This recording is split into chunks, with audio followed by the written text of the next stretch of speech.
देखो जादू के पिटारे में से क्या निकलने वाला है।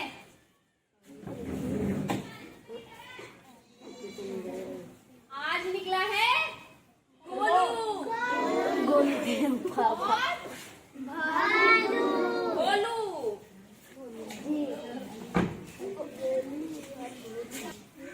रोक दो। तो बच्चों, आज मैं आपको सुनाने वाली हूँ एक कहानी, गोलू और भोलू की। तो मैं भावना शर्मा आप सबके सामने फिर आई हूँ एक नई कहानी लेकर। तो एक बार गोलू और भोलू दोनों दोस्त थे। अब दोनों साथ खेलते थे, साथ ही खाना खाते थे। और गोलू क्या करता था? गोलू एक बंदर था। तो गोलू जो है वो पेड़ों पर जाता था और वहां से बहुत सारे फल तोड़कर लाता था। और किसको देता था वो? भोलू को, क्योंकि भोलू उसका दोस्त था ना। और भोलू इसी तरह फल को खाया करता था। लेकिन तुम्हें पता है, जब आप धीरे धीरे इस तरह से खाना खाते हैं, क्योंकि गोलू तो क्या करता था? काम करता था और भोलू केवल खाता था। तो इस तरह भोलू जो है धीरे धीरे कैसा हो गया? आलसी, मोटा। और गोलू हमेशा की तरह एक्टिव ही रहा। लेकिन एक बार उनके एक दोस्त ने गोलू से कहा, अरे गोलू, ये तो क्या करता है? तू तो खाना तोड़ के लाता है और गोलू केवल खाना खाता है।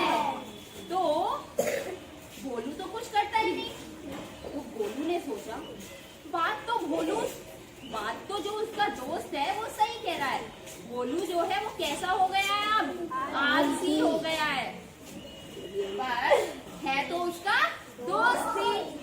तो उनका ये सिलसिला ऐसे ही चलने लगा। लेकिन गोलू ने भोलू से कहा, अरे भोलू भाई, तुम भी कुछ किया करो। तो भोलू बोला, अरे तू है तो मेरे लिए। अरे भोलू भाई, मैं तो हूँ, पर तुम भी तो कुछ लाया करो। तब भोलू क्या कहता है? अरे एक ही बात है, तुम ले आया करो और मैं खा लिया करूँगा। गोलू ने कहा, अरे नहीं भाई, तुम भी चला करो, कुछ काम किया करो। अब भोलू को बड़ा ही गुस्सा आया। उसने सोचा, अरे ये गोलू तो कितना चालू हो रहा है। तो क्या गोलू चालू हो रहा था? गोलू तो उसके फायदे की बात कह रहा था। पर गोलू को ये सुनकर बहुत गुस्सा आ रहा था। उसने कहा, बिल्कुल नहीं, मैं तो ऐसे नहीं करूंगा। अब गोलू के दिमाग में चालाकी आ गई। क्या आ गई? चालाकी। और उसने सोचा, क्यों ना गोलू को परेशान किया जाए। और ये सोचते हुए उसने क्या किया? वह गया गोलू के पास और गोलू के पास जाकर बोला, अरे गोलू भाई, गोलू भाई। अरे क्या हुआ भोलू भाई? गोलू भाई, नदी किनारे जो पेड़ है उस पर बहुत सारे केले लगे हैं। तुम जाओ और अच्छे अच्छे केले खा लो। अब भोलू को केले बहुत पसंद थे। गोलू भागा भागा भागा भागा कहाँ गया? नदी किनारे। अब नदी के किनारे जाने के बाद उसने क्या देखा कि वहां पर तो कोई भी केले का पेड़ नहीं था। गोलू जो है रुआसा हो गया, उसका मन दुखी हो गया। तभी वहां पर एक किसान आया और किसान की नाव में बहुत सारे केले रखे थे। तो किसान ने क्या कहा? अरे गोलू, ये लो केले। और किसान ने गोलू को 4 केले खाने के लिए दिए। अब गोलू ने केले खाए और खुशी खुशी दौड़ा दौड़ा कहाँ आया? भोलू के पास।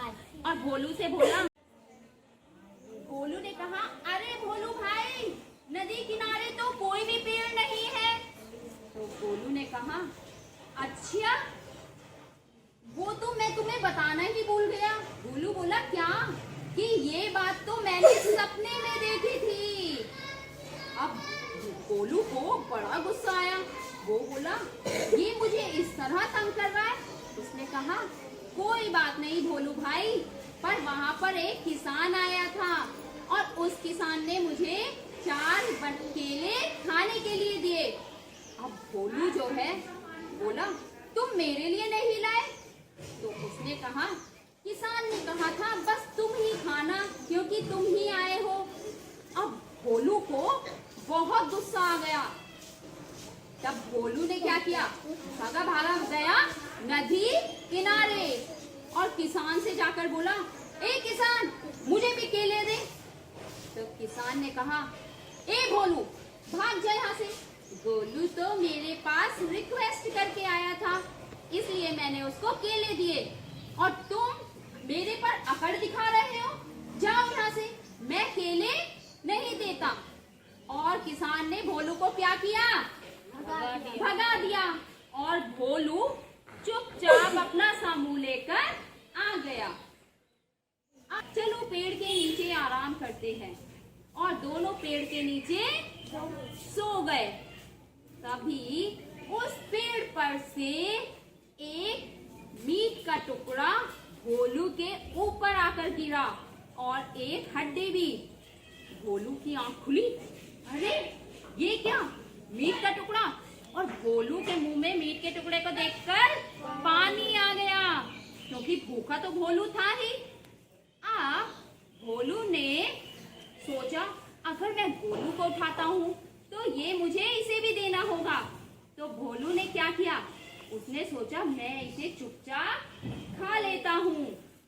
अब यह सोचकर क्या किया, भोलू ने उस मीट के टुकड़े को खा लिया। अब बची हड्डी तो उसे भी चूसने लगा। तभी भोलू की आंख खुल गई और एक टुकड़ा गोलू के ऊपर भी आकर गिरा। तो भोलू ने सोचा, अगर गोलू को पता चल गया तो ये बहुत गुस्सा करेगा, इसलिए वो मुंह में हड्डी रखकर सोने की एक्टिंग करने लगा। भोलू तो सोने की एक्टिंग करने लगा और गोलू ने क्या किया, टुकड़े को देखकर गोलू ने कहा, अरे ये टुकड़ा चलो गोलू को भी दे देता हूँ, उसको भी भूख लग रही होगी, आखिर वो भी तो मेरा दोस्त है। ये सोचकर गोलू ने भोलू को उठाया। अरे भोलू भाई उठो। अब भोलू चुप। क्यों था चुप? क्योंकि उसके मुंह में हड्डी थी। अगर वो बोलता तो हड्डी निकल जाती और गोलू को पता चल जाता। तो उसके मन में फिर चालाकी आई। उसने सोचा, इस हड्डी को मैं खा लेता हूँ और बाकी जो गोलू के पास है उसको भी खा लूंगा तो मजा आ जाएगा। और ये सोच के गोलू ने हड्डी को निगलने की कोशिश करने लगा और जैसे ही निगलने की कोशिश कर रहा था तो हड्डी उसके गले में फंस गई। अब गोलू के गले में हड्डी फंस गई और गोलू आवाज लगा रहा है, अरे भोलू भाई उठो, अरे भोलू भाई उठो। तो गोलू ने तो आवाज लगाई। अब भोलू कैसे बोले, उसके गले में तो क्या फंसी हुई थी, हड्डी। अब गोलू ने कहा, ठीक है तुम नहीं खा रहे तो मैं ही खा लेता हूँ। और गोलू ने उसको खा लिया और भोलू के गले में क्या फंस गई, हड्डी। उसकी बेईमानी से और उसकी आवाज निकलनी भी बंद हो